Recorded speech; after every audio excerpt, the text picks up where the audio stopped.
guest tonight is Chris Emery. Chris is the co-founder of Freemind Films, where he is a producer and the vice president of marketing and distribution. Freemind Films has released such notable documentaries as A Noble Lie, Oklahoma City, 1995. Perhaps that's probably I would say, the definitive film on that event. State of Mind, The Psychology of Control, and the most recent ShadowRing, an expose on the Council on Foreign Relations and One World Government. Chris, how are you doing tonight? Not too bad. Thanks for having me back, Tim. I appreciate it. Well, you're certainly welcome, and thanks for coming on the show again. Tonight I want to talk about a number of topics. I think they're all kind of related, particularly two of them.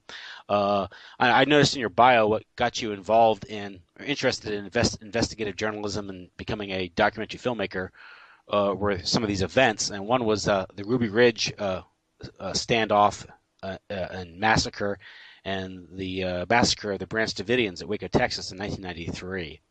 And maybe we'll get into the TWA Flight on 800 disaster and the subsequent cover-up.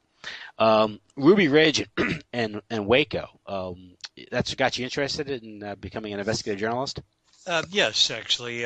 One common thread that I found between Ruby Ridge, Waco, and Oklahoma City was a gentleman by the name of, and I'm using the term gentleman loosely, of course, Larry Potts. He was number 2 with the FBI serving under Louis Freeh. He was a deputy FBI director. And he was actually the instigator, the one that had put together a lot of the team that did the siege at Ruby Ridge. And the proof of that was that he was actually indicted and was going to be put on trial for his involvement in that incident. And none other than U.S. prosecutor at the time, Eric Holder, was tasked to head up the prosecution on that case. And I stumbled across that fact when I was actually doing some research on the Oklahoma City case, and myself and our lead researcher, Wendy Painting, were going through the Defense Council archives for Timothy McVeigh. And lo and behold, we ran across an article in 1995 on the it was just below the fold on the front page of the Dallas Morning News in late April of 1995. They had a byline article about Larry Potts being indicted, and that Eric Holder had to recuse himself from the case because he was good friends with Larry Potts. They went way back, even before Potts got into the FBI. So there was no way that he could be a lead prosecutor on that case. So that's what the thread was coming together with Ruby Ridge. And of course, we know he was ahead of the FBI command. He was the one that had Lauren Haruchi, who was a sniper in the Ruby Ridge case, drive one of the tanks in Waco. So there was a common thread with these cases. Now, Lauren Haruchi wasn't involved with Oklahoma City, but Larry Potts, of course, reared his ugly head. How do we know that? Because he was actually the handler for Tim McVeigh. Now, a lot of people are saying, well, wait, back up. What's going on here? Yes, Larry Potts was a handler for McVeigh, and McVeigh was actually working with a joint task force with the FBI and the ATF, as well as being an employee of the CIA as a drug smuggler and an assassin.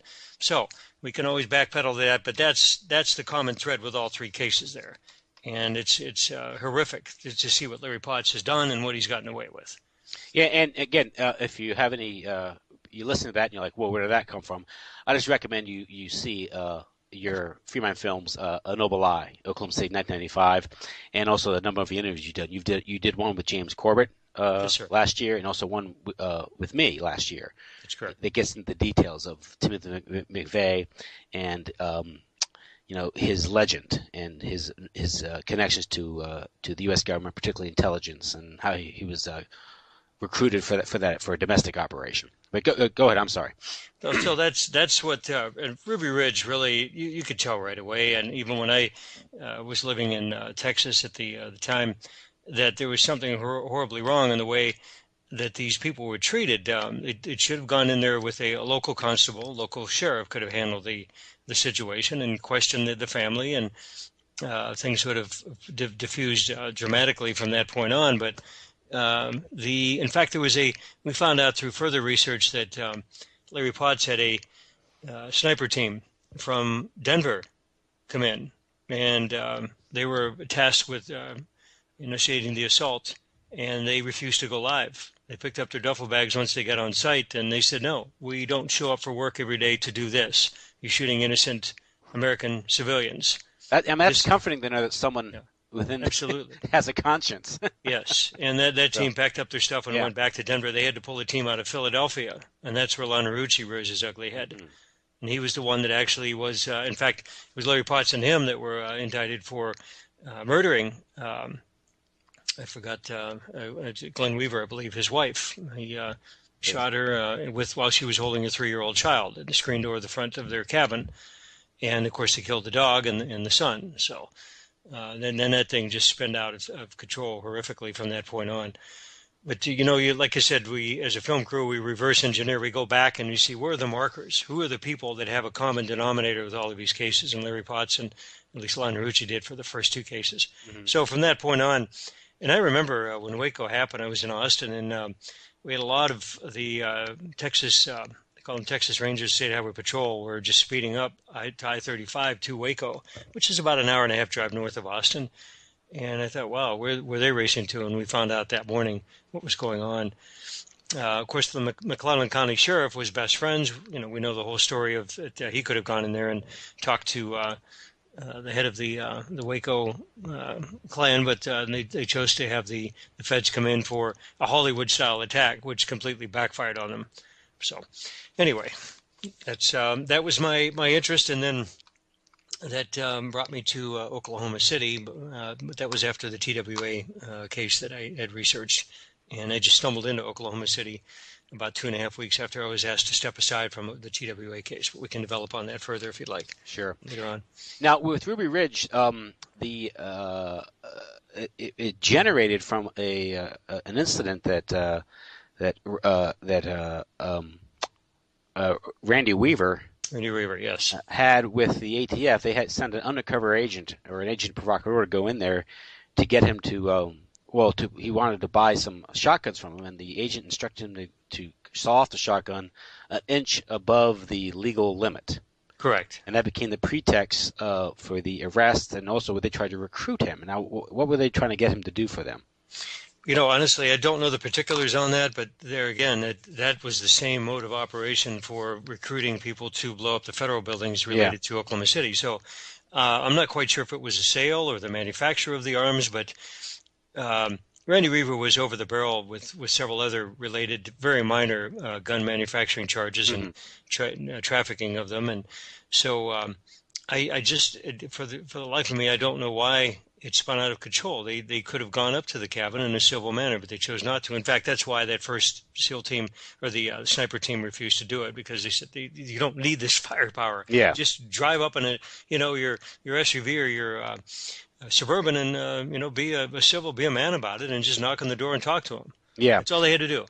I think what happened was I think they got him to they entrapped him in this sting operation. Right. And then he was approached by 2 ATF agents in I think early 1990, maybe January, and they threatened to prosecute him unless he became an informant to infiltrate this Aryan Republican Army or a neo-Nazi group. Exactly, and that's exactly what McVeigh was allegedly attached to by way of under the auspices of the FBI and the ATF. So it turns out it was just his defiance. Absolutely, he was just, and I'll develop on another individual that McVeigh had approached in the same manner. That luckily was able to get off, not even become involved in the case. Persistently, after 12 contacts by McVeigh, he finally told McVeigh to go to hell, but didn't know him as McVeigh. He knew him as Tim Tuttle, which is one of the 8 aliases that McVeigh had working for the CIA. So anyway, that whole common thread, I was particularly disgusted with Waco because of what I found out later, that Army grade ordnance was used to kill the people, satchel charges that killed the children in the buses that was buried underground, used for a storm shelter. And it was just complete, literally and figuratively, overkill on that whole situation. The ATF and the U.S. Army personnel that went in there knew that it was wrong, and they needed to cover their tracks, so they killed everybody as much as possible. Yeah. There were some that escaped, and later were brought up on federal charges. But so the common thread is what really inspired me to move ahead with the Oklahoma City case, because I knew right then that we already had precedent. This isn't something we were just pulling out of thin air. There were incidents, there were individuals, there were payroll records, there were the same mode of operation. You look at it, it is textbook FBI, textbook CIA. these people don't know how to do anything differently. Now, I'm not saying, I'm not painting a broad brush here. There are a lot of good people in all those agencies that helped us out, but when they go to the academy, this is textbook. This is how you are taught to do counterinsurgency and intelligence and create havoc out of nothing when you don't need to create havoc in the first place. Which explains sort of this inexplicable escalation, perhaps. Sure, absolutely. It's like there might be another agenda here, particularly with Ruby Ridge, because he missed a court date, a summons that I think that he had been issued 2 conflicting court dates. That's correct. So basically, and that was done on purpose. He's just missing a court date, and they send in this team they send in a sniper team. They immediately escalate the situation. It gets out of control, and of course the people are this. Mother is killed. This child, 14-year-old boy is killed. Yes. And now, I think the weakness of the government's case was demonstrated in the fact that the Weaver family eventually received a large civil settlement. Absolutely. In fact, we our investigative crew with the Oklahoma City Bombing Committee met with George Spence, who was the defense counsel for Randy Weaver. He was at a book signing in Oklahoma City, I believe in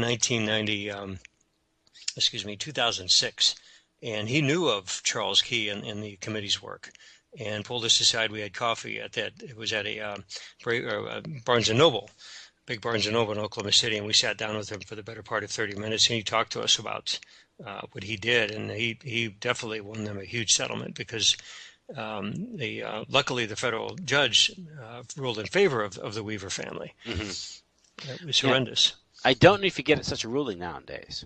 No. In fact, Judge Tim Leonard did the same for Jesse Trentadue and his family when they ruled that he ruled that the FBI caused him undue mental anguish for the handling of his brother's murder, which was alleged suicide. Which is an interesting case because that connects all these events. Oh yeah, Jesse Trenadue's research. Yeah, it's really horrible how you just see a common denominator and a common thread. You think they would learn their lesson after Ruby Ridge, but no, they just escalated it to Waco, and then even worse with Oklahoma City. So now, to show you how indifferent or how aloof the feds are in this matter is, despite the fact that the Weaver family winning a $3 million settlement from the federal government, i.e., the taxpayer, for the killings up there on Ruby Ridge, the Marshal Service gave its highest award of valor to the 5 surviving members of the home invasion squad that murdered Samuel Weaver.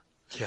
In presenting the award, then director Eduardo Gonzalez hymned the praises of the agents, calling them exceptional courage, sound judgment in the face of attack, and high degree of professional competence. Good Lord. That's Lon Haruchi. In fact, Lon was driving one of the tanks that pierced the side of the Waco compound and injected, which is completely illegal under Geneva Convention warfare statutes, the sarin gas. Yeah, and he got a Medal of Commendation for that too. But Ruby Ray, as Jesse, you mentioned Jesse Trentadue, and as Jesse Trentadue, it was his, investigating the strange death of his brother Kenneth while in FBI custody that kind of connected the dots here for us. That's correct. Because it's Jesse's understanding is called, he uncovered a thing called PATCON, which is Patriot Conspiracy, which is a federal Bureau of Investigation operation that's designed to investigate investigate and maybe supposedly to break up domestic terrorist organizations, but really it's there to incite them. Right. And what we found out from Jesse, and just to go back to 2012, our film, the Oklahoma City film released in December of 2011, our first commercial screening for the film was in Salt Lake City. We had a We Are Change representative, absolutely wonderful gentleman up there, and his wife hosted 5 of us on the crew. Sorry, let me put my phone on silent here. We flew up there for 2 days and did a screening at a one of these restaurant cinema setups. It was a beautiful setup. Anyway, that afternoon after we flew in, we had lunch with Jesse, and he told us about PATCON. And he said that it was the CIA and a Pentagon operation that the FBI had basically dovetailed with. They borrowed it from what the Nazis and the Chinese government did in Italy. It worked so well for them in the 1930s and 40s, but they brought it up to the modern version. And he told us of one particular case, and I believe it was in 1992, and it was the oh gosh, it was a ferry. It was a nuclear plant in Alabama, Browns Ferry nuclear power plant, and it was an old Civil War outpost right on a lake in northern Alabama. And the place is supposed to be leveled. There were 49 employees, civilians, and the special team was to go in and level it with dynamite and blame it on right-wing terrorists in the ARA. Well, the team leader, just like the conscientious sniper team leader at Ruby Ridge from Denver, says not only no, but he'll know. He says, I don't show up for work to kill U.S. civilians. You know, these guys they're families. They got families at home, men and women. They're to do their job and make sure things don't go crazy at the nuclear power plant. They'll be damned if they're going to bring this down over their head. So what he did was he called it off. They were given duffel bags full of cash, millions of dollars to do this. It was only going to take 3 hours. They walked away from it. He says, I don't need your money. Well, at that time, he was already diagnosed with cancer. He was an Agent Orange Special Ops in Vietnam, and the cancer was developed where he didn't have much time left. And by the time he told Jesse, he says, I got to get this off my shoulders. He says, I think there's a connection between that and Oklahoma City. So he did. He had lunch with Jesse, and he spilled the beans. He said, this is what I was tasked to do, blah, blah, blah. So PatCon was a Patriot conspiracy, and that was the supposed to be 1992. So the FBI and the Department of Justice and the Pentagon, the bad operatives on these agencies, not the good ones, just pretty much cooled their heels until Oklahoma City. Then they went live again. And the reason he said he made the connection, he said he did not know anybody specifically that was on his team that was involved with Oklahoma City, but he recognized the license plates that the Oklahoma County Sheriffs had done a video. And I saw this video. We included about 5 or 6 seconds of that video in our film. We shot 72 government plates that weren't even supposed to be in Oklahoma City that day. 72 vehicles. He said he could trace it by the license plate numbers, that these guys, their pay grade was way above anybody that was supposed to be in Oklahoma City, even before or after that case had happened. Mm-hmm. So he said that's textbook PatCon. That is a huge fingerprint of PatCon right there. But he just couldn't name names, but he knew that that was definitely a PatCon operation. So you walk away from a lunch like that, and it's like, wow, we couldn't interview him. He was under subpoena under a federal court order, but he snuck away and was able to at least meet with Jesse for the better part of 4 hours one afternoon. This is about a month before we talked to Jesse at lunch. Mm-hmm. And so, there's definitive proof there. You've got the operatives that walked away, that refused to take part in this. And so it was our responsibility as a film crew to try to be as objective as possible. Unfortunately, we didn't have that body of information at our disposal when we went into final production. But we would like to present it on an extended director's cut once we release that. And it was Jesse's brother Kenneth was taken into custody because he was mistaken for a man, Guthrie, Richard Lee Guthrie. Yeah. And Richard Lee Guthrie was a bank robber, and so was his brother Kenneth in previous years. That's correct. And he took down some banks in California, and he did his time, and he was on parole, actually. And it was just a horrific case of being at the wrong place at the wrong time.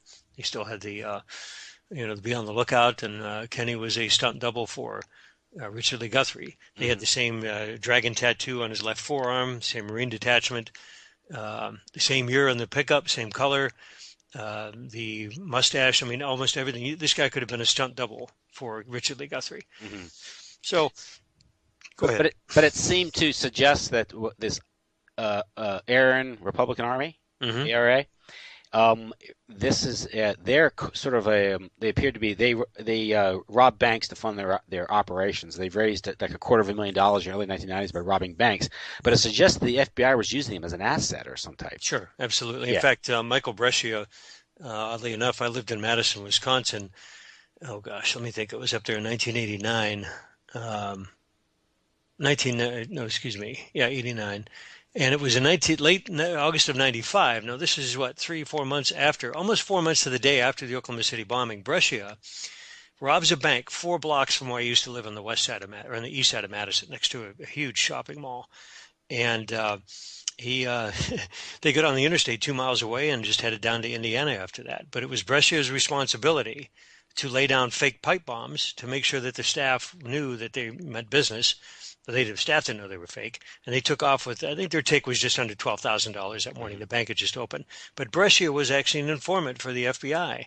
He only did 5 years he could have gotten as much as 35 years. He rolled on his accomplices in that bank robbery, and one guy got 52 years. So after this about 5.5 years, the FBI gave him a passport and cash and told him to get the hell out of the United States, and he had free passage to Canada, where he ended up marrying his best girlfriend, who was the granddaughter of the gentleman that was the head of the Elohim City, who was also being paid by the FBI. And Elohim City, of course, that links into Oklahoma City. It's like a nest of informants and feds, right? They didn't even know about each other. The FBI's didn't know about the DOJ and the CIA informants, and so they're bumping into each other. It was really odd, Tim. We did a flow chart. We called it the map room, actually. Charles Key had put it together in this office he had for the bombing committee. Huge flow chart, the size of, God, it was 3 or 4 of them on this, parts on this size of like a bedroom wall. And just to see the people that were directly, indirectly, and peripherally involved in Oklahoma City, and to see what other cases we went back 15 years, and it's like, okay, this is why these guys are cherry picked to be here at a certain time at a certain place. And, it's not by accident. We determined that early on, that this is by design, but these particular people go live when they're needed, and it's all compartmentalized. But what's strange is of course, you have Kenneth Trent, who suicided while in FBI custody. And then, of course, Richard Lee Guthrie commits suicide a year later, right? He was found in a jail outside of Lexington, Kentucky. He was ready to go live with a Lexington television station to tell all in his involvement in the bombing, and he's found hanging in his cell with a bedsheet. Really?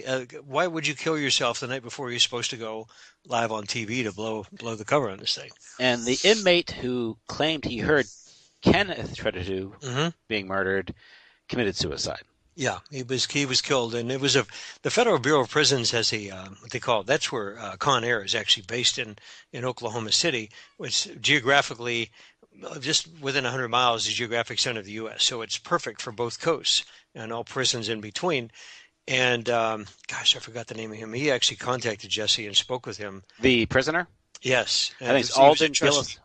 Gillis Baker. Gillis. He was a trustee. He was mopping the floors, keeping that particular cell block clean in the prison. And we did get the shot of the front of the prison in our film, much to the chagrin of the prison personnel.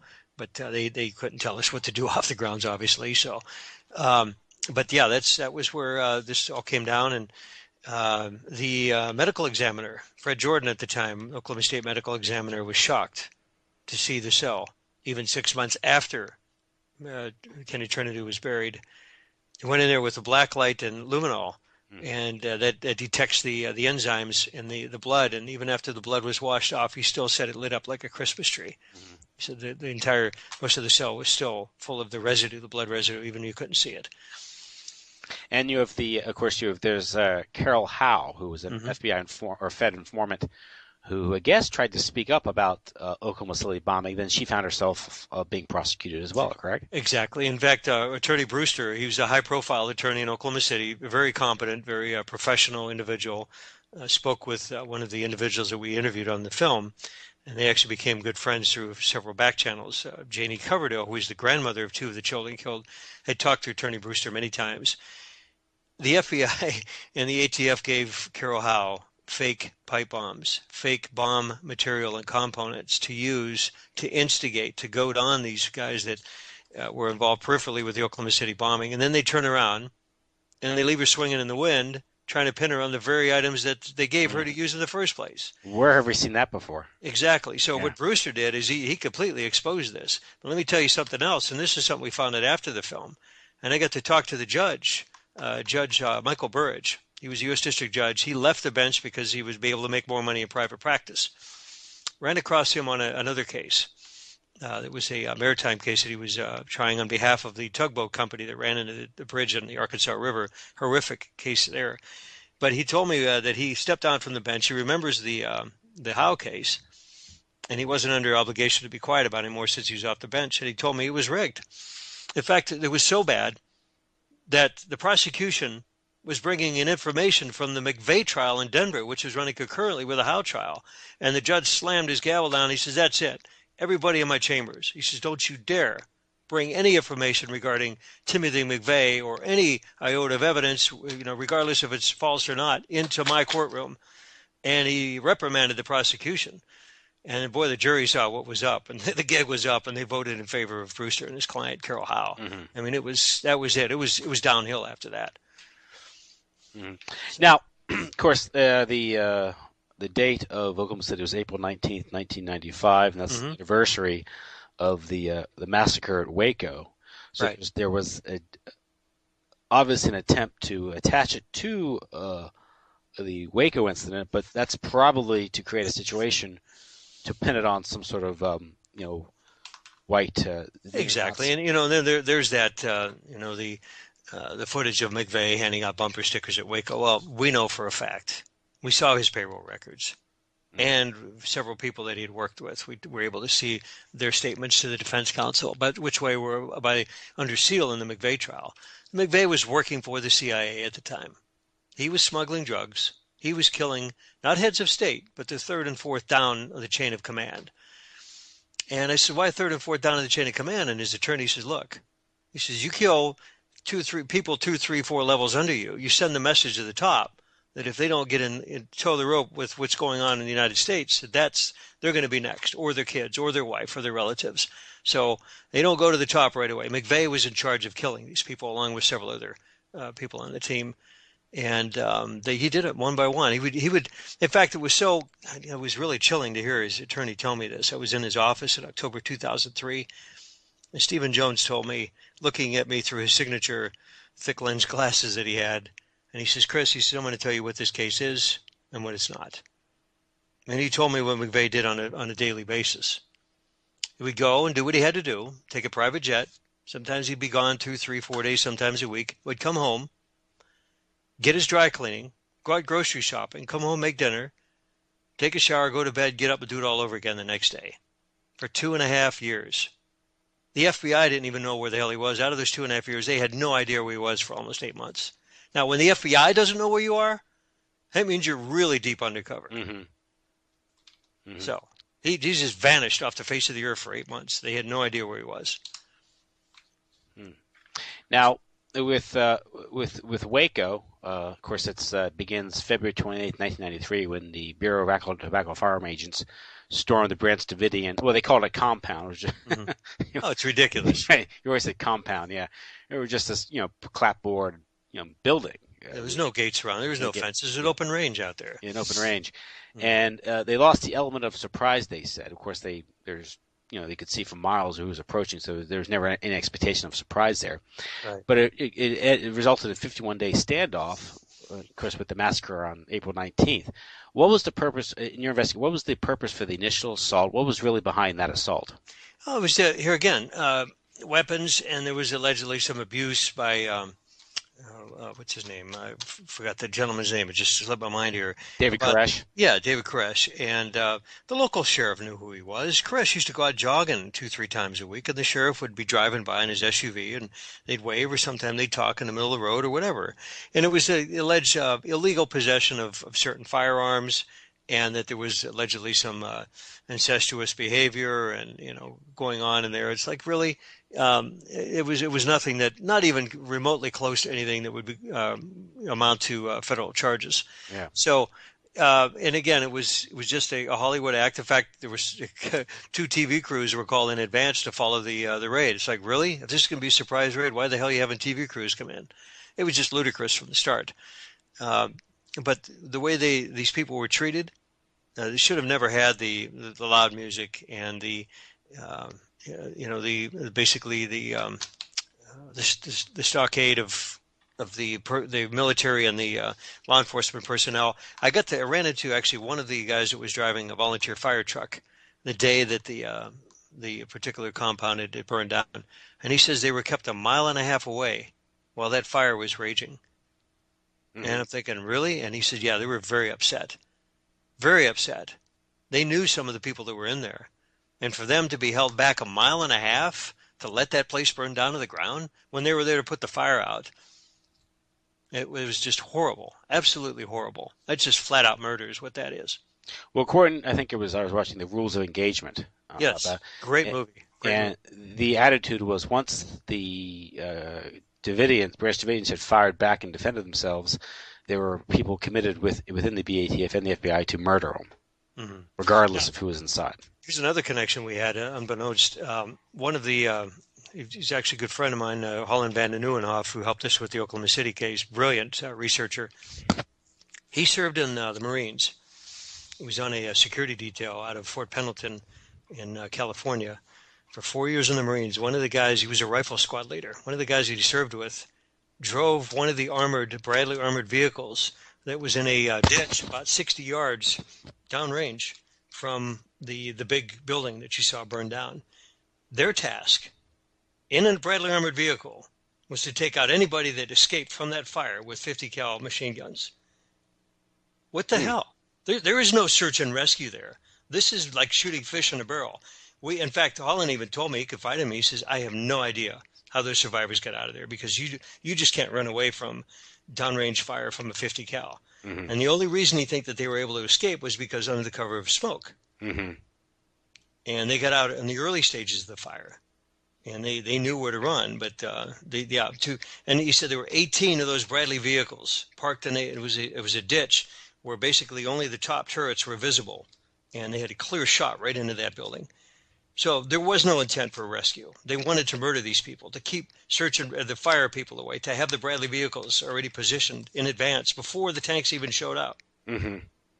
Now the presence of the military, which would appear to violate posse comitatus. Oh, absolutely. Yeah, and didn't they make some sort of bogus drug charge to trigger some sort of support from the military? I don't know as far as the drug charge. I've heard of that. I didn't see any documentation, but it was, oddly enough, who was ahead of that command? It was Wesley Clark. He ends up running for president in 2006. Yeah. And oddly enough, I got to talk to him. He was in Oklahoma City on a campaign swing at the hotel I was talking at. It was a bell captain at the time, and I arranged for his limo and his jet service to go between Oklahoma City and Albuquerque. And I thought the irony of it all is that this SOB was ahead of the siege on the Army side. The FBI tasked him on the Army side to take care of the siege, and now he's running for president of the United States. So I just did all I could just to keep my composure standing in front of him. And this was all over an unpaid fine regarding some sort of stamp tax on weapons. Exactly. Could have been done by the county sheriff could have taken care of it. Mm-hmm. And basically, an unpaid bill. Yep. Well, some way to collect. And, of course, it was claimed that the BATF was fired upon, but there's no evidence to that effect. All the evidence suggested they went in with guns a-blazing. It was only entry fire into the door. In fact, that door was not presented into court. They had a fake door that presented in the courtroom. They lost the door. Absolutely. Yeah, it was probably destroyed in the fire. Who knows? But it was just horrible. You fit the evidence to contrive the evidence to fit the prosecution versus the other way around. As you mentioned, the person who wrote the rules of engagement there was the same like Larry Potts, right? Exactly. Yeah, he was in charge, and Lon Hrucci was driving the tank. Didn't even know how to drive a tank. What the hell is he behind a tank control for? It's just crazy. So, anyway. Have you one other level of intrigue at Waco? And this is something not many people are aware of, but 4 of the BATF agents who were murdered were former bodyguards for then President Bill Clinton. Yes, very, very unusual circumstances there. In fact, one of them actually was killed in the Oklahoma City bombing too. He was actually a Secret Service agent, was tasked with watching Hillary Clinton in the White House. So we got a chance to talk to their family, but the son and the daughter really couldn't put any connection to it. They still believe that he went in there innocently for a 9 o'clock meeting on his day off. And it's like, no, that's a little too peculiar. Well, I mean, you can throw in a lot of agendas in the right, defense. Exactly. Well, we don't know for sure, so that's why we didn't include it in the film. Yeah, it's one of these. It's just not. I mean, well, according to Linda Thompson, who did a documentary on the Waco incident, they were all suffered similar wounds, shot from above, right. to the to the forehead or side cheek, I think. So it's Wow. almost whatever whatever you take from that. It is an odd coincidence that, of course, all the agents killed were linked to the new administration. Hmm. And I don't know, maybe given the scandals, emerging during the campaign and down in Arkansas, it might have been a cleanup operation. So, Oh, I yeah, all the arrows are pointing in that direction. Yes, yeah, sir. I would say it's a safe it just one bet. it's Yeah. coincidences, I guess, was to write off. So, again, with what these incidences do indicate, I mean, you don't look again. Well, with PatCon, we kind of tie in Ruby Ridge and Waco and Oklahoma City. Hmm. Um, what this suggests here, I think at the time, remember in the mid '90s, there were hearings, a lot of people upset over Waco, and it was a lot of it was partisan because they were blaming the Clinton administration because that was they were in power at the time. Right. Well, really, of course, Ruby Ridge was under George H.W. Bush. But it was suggested this isn't just a partisan issue. It isn't a Democratic issue, a Republican issue, or there's a systemic problem here, systemic Absolutely. corruption. Yeah. There's no political stripe on it at all. It's pretty much right down the middle of the road. Another bolster for Waco, and I didn't mention this. We were asked to actually come on board to do another film on Waco, but the Rules of Engagement that whole crew did a superb job. There was no reason for us to go back and try to upstage them or try to reinvent the wheel, so to speak. But the son of General Parton, who was he's a great friend of ours and a great consultant on the Oklahoma City bombing movie, went to high school with an aide to the congressional committee. Remember, the congressional committee was both House and Senate that were tasked with putting the Waco trial on, the hearing of the Hmm. Waco. And he said that a lot of the information was withheld. And he had reams in binders that were 6-7 inches thick, full of information he says that we could use if we were going to do the movie. And he says, Chris, it was a massive cover-up. And it was General Parton's son, Ben Parton Jr., that called me up out of the blue. It was about a year after our film had released. And he says, if you guys ever want to do a movie on that, he says, I can give you access to all that. So he knew that there was a massive cover-up. And Ben Parton Jr. helped us arrange the interview with his dad after his dad was put in a rest home. It was Ben Parton Sr. So Hmm. anyway, so we can always go back and look at that. But like I said, I think that crew did a marvelous job on those films. And, God rest their soul. The victims there, there's no way. It's just completely unjustified what happened to those people. And the survivors at Waco were prosecuted. Yes. Yeah. And they were finally, I think the last one was let out of jail about 7-8 years ago. So I think there was 12 of them brought up on charges, and 10 were actually sentenced. 2 were let off. Hmm. So Now, of course, none of this could have occurred without the help of the mainstream media. oh gosh, yeah, And of course, there also. I remember within months there was an NBC movie of the week yeah, boy. about Waco, and they show the BATF going just being gunned down, Right. and the Waco people inside, just these people with high caliber machine guns just gunning down, mowing No, down the yeah, BATF. completely ludicrous. The Yeah, evidence didn't fit it. In fact, they had a lead actor in a sitcom play. yeah, Tim Daly, or something. Yeah, he's playing Timothy Koresh. It was just pathetic the way they cast and wrote the script for that movie. It reminds me a lot of United 93. It's Yeah. based upon, inspired by, and attributed to complete garbage. So, Well, Hollywood and the Pentagon and the CIA, they're all intertwined. mm, The purpose of Hollywood is to produce the propaganda, sure. so that's not surprising at all. But yeah, if you look at the Flight 93 or even World Trade Center, which was done by Oliver Stone, Right, it right. was Was that Nicolas Cage in there, I believe? yeah, Didn't he star in it? Yeah. yeah, Nicolas Cage, Yeah, and it was amazing. because that's primarily about the surviving And the the fire. firefighters, I believe, yeah, some of the search and rescue. Yeah. That doesn't get so much into the details of the case, but yeah, but Flight 93 is a good example of just them just putting out the Paul Greengrass he made 2 or 3 of the series, the 4 of the series of the Bourne Identity movies, and for him to take, spending tens of millions of dollars of somebody else's money. Now, with all due respect to film colleague, He's done some great work, Hmm. but he completely spun out of control and it just ran off the road with United 93. I don't know what in the hell he was smoking, or his staff. You Well, know, it's like, come on. he was given orders, I presume. Yeah, exactly. I didn't see Leonardo. I couldn't stand it. Yeah. Oh no, I watched about 10 minutes of it and I thought, God, no way. I'm There's not going also a to sit TV, through this. made-for-TV movie made about that too, with Wow. Yeah. the girl from Everyone Loves Raymond, Jeez. the She like was, oh boy. Trisha. What's her? Yeah, I know who you're talking about. It's yeah, it's really unfortunate. If you're going to take time to make a movie, do it right. If not, just walk away from the project and get somebody else to do it. You don't want to stamp your name on something like that. So anyway, So, well, now you also have investigated another strange incident of the '90s. It was TWA Flight 800. There was supposedly there was a fuel tank explosion. correct, correct. When it was leaving, I guess JFK Airport.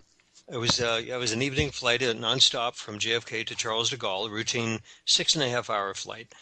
And it was in July of 1996, the week before the Atlanta Olympics, actually. And oddly enough, it was they had that bomber at the Atlanta Olympics, Richard Jewell, and ended up he was exonerated. But Well, that's another strange. yeah, yeah, he Oh, yeah, gets this award and then he dies of a heart attack a year later. yeah, So anyway, that's another story for yeah. another time. But They good Lord. tried to railroad him. Yeah, I remember that. But go ahead. Um, but I stumbled across it. At the time, my girlfriend was working for TWA, and I became intrigued on the case and was able to talk to some of the folks that were actually baggage handlers for that flight, and they had since transferred to Dallas Fort Worth. I was living in Fort Worth when I started researching it. Met them at a Christmas party of all things, and we sat down after a few beers, and one of the baggage handlers pretty much told me what they thought had happened, and I found that very odd. I didn't really give it any thought, but we had met a few times afterwards, and he still had this. He was very guilty that some of his friends were on that flight. They were flying deadhead to Paris with their family to vacation. Yeah, there are like 53 employees or something on that Yeah, plane. plus the crew, and Yeah. of course there were high school bands there, and a few members of the French Secret Service that were on the flight. Not conspiratorial, but kind of wondering what was going on there. But anyway, um, here again, you look at all the facts and you say, okay, center fuel tank explosion, interesting. And then you go back and look at the damage and the reconstruction of the plane at the Calverton hangar. It was an abandoned, no longer used Air Force, National Guard hangar at Calverton, New Jersey. And then you start getting the eyewitness testimony, both on the ground and incoming inbound flights. Air Italia, Iberia Airlines coming in from Lisbon. You've got a flight coming in from Rome. You've got Aer Lingus, a flight coming in from Dublin, all final approach onto JFK. And you see this plane blow up in the middle of the sky with two streaks coming from the surface. But, you sort through all of that, but you look at, okay, when you reconstruct this plane, you have an entrance hole that's about 4 to 4.5 feet in diameter. You have an exit hole that's over 12 feet in diameter. There's absolutely no symmetry there whatsoever. Any fifth grader with simple math background can see that. And I'm not trying to be trite here, but you look at it for what it is and what it's not, just like Stephen Jones told me with Oklahoma City. In order to have a center fuel tank explosion, it's non-discriminatory. I mean, it is literally symmetrical. It will have a spherical explosion pattern. Anything in the way is going to be destroyed. But you don't have an exit hole on the left side that's almost 3 times the diameter of the entry hole on the right side. It's completely absurd to say it would be symmetrical. Symmetrical only happens, would only be the only result in a center fuel tank explosion. Now, we went back and we looked at the flight logs and the fuel manifests. And I was able to get a hold of those through a source at TWA, which may remain confidential. And he said that particular fuel tank, it was an inbound flight from Athens, Greece the night before. And you let me know, I don't want to carry on here too long. I know you have your schedule here on the interview. But the inbound flight coming in from Athens the night before, the servo pump in that tank emptied that tank down to 10%. And it wasn't filled up again. Why? Because you don't need that much fuel to take a 747 to Charles de Gaulle. You go over Newfoundland, you fly over Ireland, you do your final approach into London, and bam, you're in Charles de Gaulle in 6.5 hours, that whole flight. Why haul extra fuel? Because you're going to be burning more fuel to haul fuel that you don't need in the first place. So that center fuel tank was only at 10% capacity. Second thing, it was chilled down about 52 degrees. which means it was far from anything that would be, you'd have to heat it up to have it flammable. They have special warmers in these tanks to heat it up so it can burn properly when it gets to the engines. And when you're up at 30, 40,000 feet, it's pretty cool. So you understand all that. Yeah. All right. Even though that the ambient temperature on that the tarmac was at 103 degrees when it landed, it cooled down, and then it took off the next night. But there was not enough fuel in that tank to merit any massive explosion. The second thing that I found out was that the wiring that they claimed that was defective had not been in any Boeing 747, any Boeing aircraft since September of 1969. In fact, Boeing had yanked it out, took it off all of their planes in November of 1969. This particular plane was designed in January of 1970. Completely new wiring and everything. And that happened. Boeing yanked out that wiring because of an Aeroflot flight that was coming into Zimbabwe in September of 69. That's where they tracked this defective wiring. So what does the FBI do? And the NTSB and the FAA? They're bringing up this case from September of 1969 to try to correlate it with a 747 that blew up in July of 1996. Completely ludicrous. And I thought, wow, all bets are off here. It's like there's something horribly wrong here. And I got that from a mechanic that worked for TWA at their maintenance hangar in Kansas City. He was a flight maintenance director for 28 years. He had 32 years seniority at the airlines. 28 of those years he was a director. He says, you look at the service directive manuals, and he says, yeah, that wiring hadn't been in there since November 1969. Why didn't CBS, ABC, NBC pick up on that? You know what? I don't know. They're going to have to ask their producers, and that's, again, I'm not being trite, but good Lord. You do some simple research, and, you go to the guys that, all right, who fueled this thing? Who took care of it? And, by the way, I'll tell you this. I did get this from my ex. She told me that when she was a flight attendant at the time that the top legal counsel for Boeing and TWA flew into St. Louis within 4 hours after that happened. And they had closed-door meetings. Why? Because both of those companies could have been sued royally. There was top-notch officials within both those staffs that have gone to prison if there was a defective wiring problem in that. They had a redundant system to cover their rear end 7 times over. They said it was impossible for something like that to happen. 1 or 2 redundant systems, no, they had 7 in place to make sure that would never happen. So they knew that they were in the right. Well, there was never any litigation against TWA. Why? Because TWA wasn't at fault, nor was Boeing. There was only 42 of those 747s in the fleet. I found out from this flight maintenance director. And he says he knew the serial numbers on every one of those planes. And he knew the maintenance and the wiring and everything. And they would take out the wiring and they'd switch it out every year and a half just to make sure anything even remotely close to that wouldn't happen. So how odd is it for a plane to supposedly crash due to mechanical failure for the airline not to face any litigation? Exactly. And it was, in fact, at that time, Carl Icahn was buying over the airlines. He hired a set of lawyers to make sure that it was squeaky clean before he bought the airline. He wasn't going to walk in a beehive like that. Are you kidding me? So he went through with the purchase because he knew that he wouldn't be sued. He had billions of dollars on the table to buy that airline. Their leases, they buy out the payroll, everything, take care of the unions. He had everything in order. And then that darn plane was shot down. So you have, if you talk about strange bedfellows, you've got the legal counsel and the top mechanics for Boeing. They're counterparts at TWA. And then you have Icon's legal team. All of them are lining up shoulder to shoulder in court. He says, all right, guys, take us to court here. We're going to show us the proof that this happened. Justice Department didn't do anything. Basically, what they said was, for lack of any evidence, we're just going to say it was a fuel tank explosion and present no evidence. I'm not going to swear on your interview here, but I'll tell you, I'm just, after what I saw, it's like, God bless. Yeah. Now, there are some 200 witnesses on the ground and in other planes, I think you alluded to this, who described seeing one or more missiles rising from the ground into the airplane and then the explosion. Some of these people had military backgrounds. Right. And the pilots, the National Guard helicopter pilots saw it out there. Remember, this is at 10 o'clock at night. This thing is going at full tilt at 420 miles an hour. It's ascending, and it's stair steps. It goes to 2,500, 5,000, 7,500, all the way up, excuse me, until it gets about 42,000 cruising altitude. And they don't reach that until they're out over Greenland. And yeah, the witnesses, the FBI changed the FBI 302 witness statements. Well, Yeah, we yeah. found out that's what happened in Oklahoma City. It's like, really? You guys are pulling these dirty tricks out of your bag again? Seriously? Come on. How stupid do you think we are? They don't know any different. And they described a sequential explosion, Hmm. not one big poof, but like a impact, then boom, boom, boom.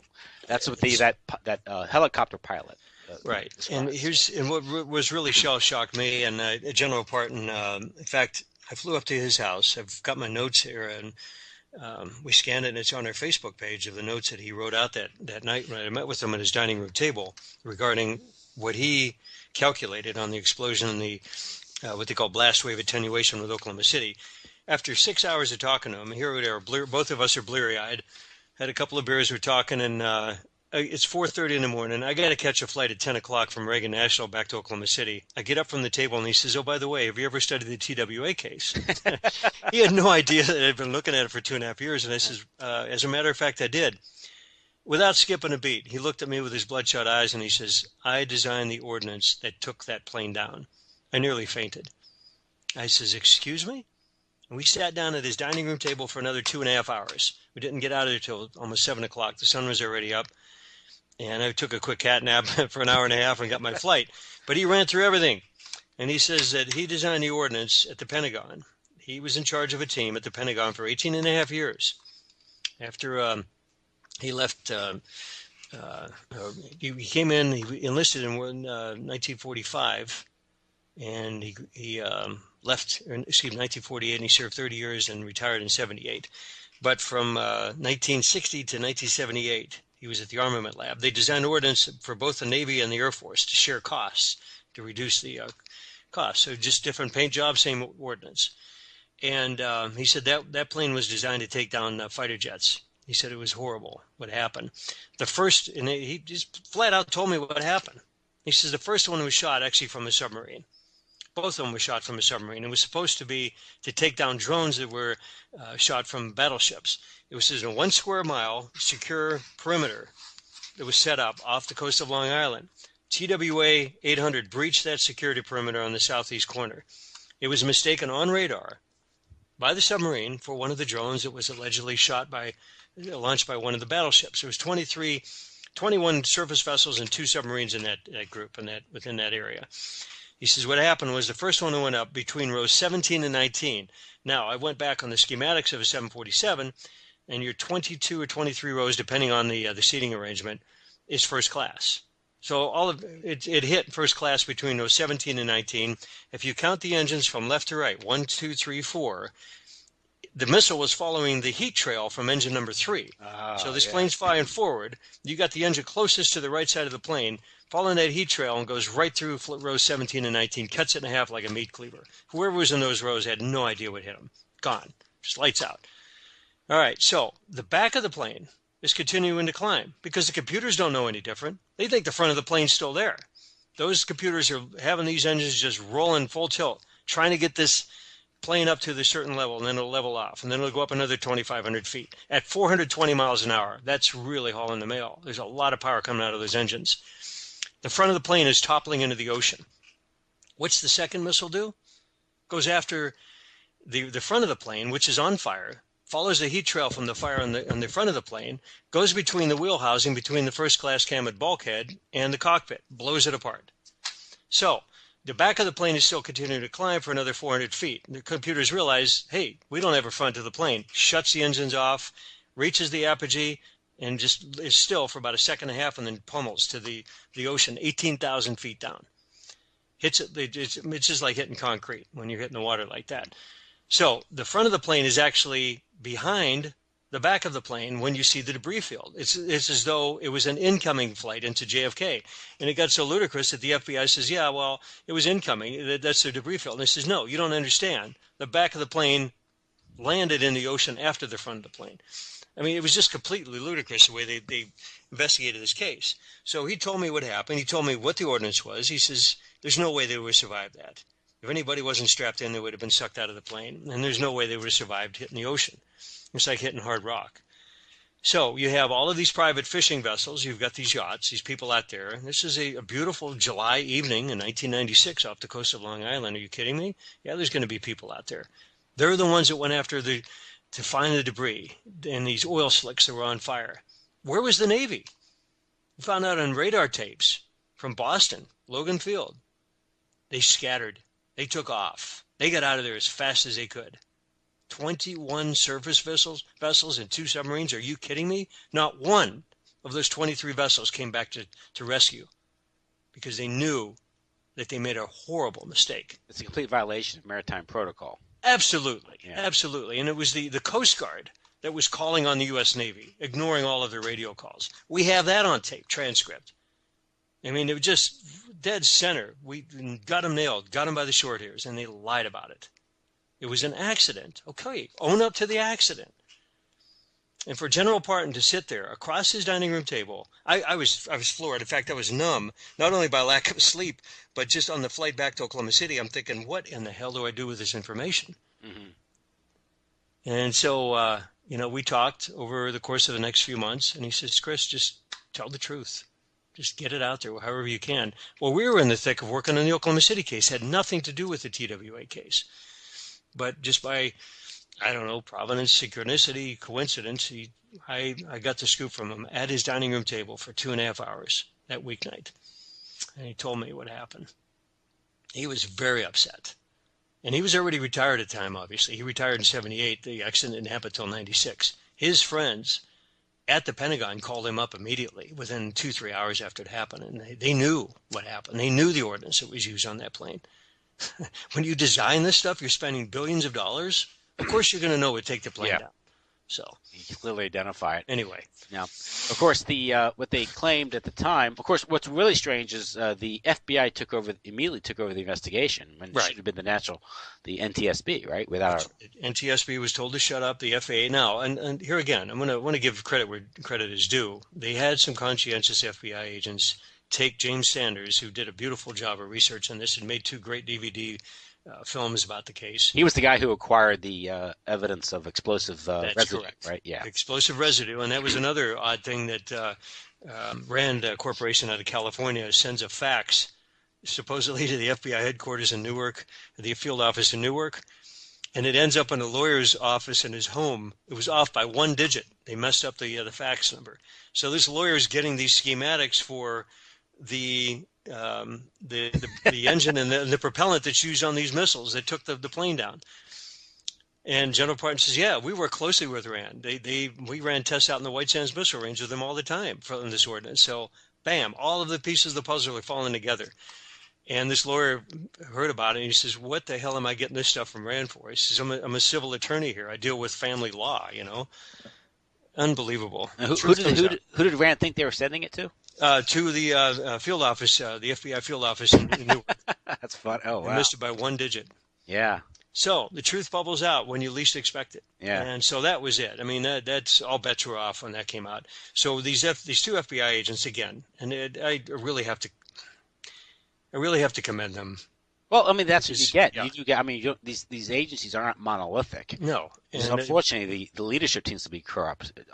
We had the same happen in Oklahoma City, so yeah. Hats off to these guys. And Jesse Trenadu got a tip, right? Absolutely. Someone within the Bureau of Prisons. About his brother, and it was confidential memos by Louis Freeh telling, working with Eric Holder to quash the whole case. So anyway, God, you wonder, you get up in the morning and say, please, let's just have a decent day today. Yeah. Then they brought in the CIA to produce.